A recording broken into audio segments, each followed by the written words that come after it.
વડોદરા શહેરમાં રખડતા ઢોર પર નિયંત્રણ લેવા કોર્પોરેશનની દબાણ શાખાની ટીમ એક્શનમાં આવી છે। સતત ત્રીજા દિવસે કોર્પોરેશનની ઢોર પકડવાની તેમજ ગેરકાયદેસર ઢોરવાડા તોડી પાડવાની કામગીરી યથાવત છે। આજે શાસ્ત્રીબાગ પાસે આવેલા ગેરકાયદેસર ઢોરવાડાને તોડી પાડવા દબાણ શાખાની ટીમ પહોંચી હતી। શહેરો છે તેની અંદર ઢોરનો જે ત્રાસ છે તેને મુક્ત કરવાનો આદેશ આપવામાં આવ્યો। ત્યારબાદ કોર્પોરેશનની જે કામગીરી છે તે શરૂ થઈ ગઈ છે। ત્રીજા દિવસે પણ શહેરના વિવિધ વિસ્તારોની અંદર કામગીરી કરવામાં આવી છે। રખડતા ઢોર હોય કે પછી ગેરકાયદેસર ઢોરવાળા હોય તેને તોડવાની કામગીરી ચાલુ છે। અને હાલ જે શાસ્ત્રીબાગ પાસે જે વાડીના શાસ્ત્રીબાગ પાસે જે ગેરકાયદેસર ઢોરવાળા હતા તેને તોડવાની કામગીરી આપ જોઈ રહ્યા છો કે હાલ ચાલી રહી છે। આપ દબાણ શાખાની જે ટીમ છે તેની આગળ આવીને જે લગભગ 3 જેટલા જે ઢોરવાળા હતા એક લાઇનની અંદર તેને તોડી પાડવાની શરૂઆત કરી છે। આપ જોઈ રહ્યા છો કે મહાનગરપાલિકાની જે દબાણની ટીમો છે તે અહીં આગળ હાલ જે ઢોરવાળા છે તેને તોડી રહી છે।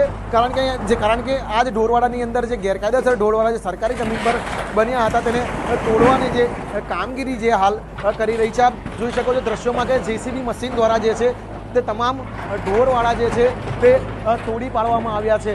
અહીં આગળ આ ગાજરાવાડી વિસ્તારની અંદર જે શાસ્ત્રીબાગ છે ત્યાં આગળ 3 જેટલા જે ઢોરવાળા હતા તેને તોડી પાડવામાં આવ્યા છે। અને હાલ કોર્પોરેશન જે છે પોતાની કામગીરી કરી રહી છે।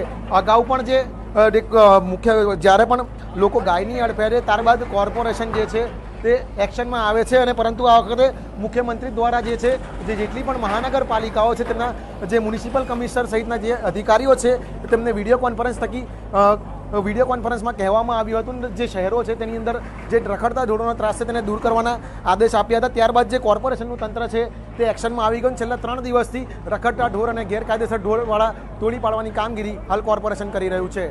અંકિત ગોંશીકર, ન્યૂઝ 18 ગુજરાતી, વડોદરા।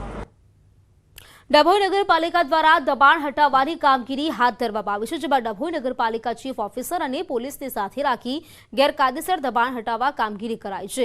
મહુડી ભાગોળ વિસ્તારમાં હાજી માર્કેટમાં આવેલ 26 દુકાનો તોડી પાડવા માટેની કાર્યવાહી કરવામાં આવી।